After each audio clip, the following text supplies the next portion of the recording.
పులిహోర అందరూ చేస్తూ ఉంటారు కదా, కానీ చుక్క కూరతో ఇలా డిఫరెంట్గా పులిహోరని ట్రై చేయండి. టేస్ట్ అయితే చాలా బాగుంటుంది. 2 పెద్ద చుక్క కూర కట్టలని బాగా వాష్ చేసుకొని చిన్నగా కట్ చేసుకొని తీసుకోవాలి. ఇప్పుడు స్టవ్ ఆన్ చేసి కడాయిలో 1 టేబుల్ స్పూన్ ఆయిల్ వేసుకొని కట్ చేసుకున్న చుక్క కూర వేసుకోవాలి. ఒక మూత పెట్టుకొని 5 నిమిషాలు ఉడికించుకుంటే చుక్క కూర బాగా ఉడుకుతుంది.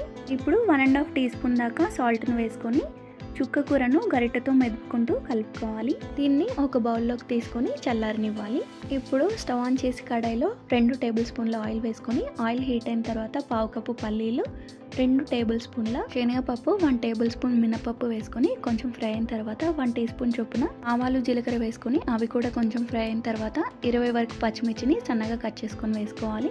అలాగే 4 ఎండుమిర్చి, కొంచెం కరివేపాకు వేసుకొని పోపును బాగా ఫ్రై అవనివ్వాలి. పోపు బాగా ఫ్రై అయిన తర్వాత 1 టీ స్పూన్ పసుపు, 1/2 టీ స్పూన్ సాల్ట్ వేసుకొని 1/2 టీ స్పూన్ ఇంగువ వేసుకొని పోపును బాగా కలుపుకోవాలి. చివరగా కొంచెం కొత్తిమీర వేసేసుకొని స్టవ్ ఆఫ్ చేసి పోపును చల్లారనివ్వాలి. ఇప్పుడు ఒక రోట్లో 20 వరకు పొట్టు తీసేసిన వెల్లుల్లిపాయలు, 1/2 టీ స్పూన్ జీలకర్ర వేసుకొని మెత్తగా దంచుకోవాలి. పులిహోర చేసుకోవడానికి 3 గ్లాసుల బియ్యాన్ని ఉడికించుకొని తీసుకున్నాను. ఇందులో 1 టీ స్పూన్ పసుపు, ఆల్రెడీ సాల్ట్ వేసాం కాబట్టి కొంచెం సాల్ట్ వేసుకోవాలి. అలాగే దంచి పెట్టుకున్న వెల్లుల్లిపాయలు, 1 టేబుల్ స్పూన్ ఆయిల్ వేసుకొని బాగా కలుపుకోవాలి.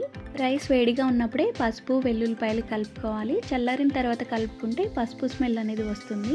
రైస్ కొంచెం చల్లారిన తర్వాత ఉడికించి పెట్టుకున్న చుక్క కూరను వేసుకొని బాగా కలుపుకోవాలి.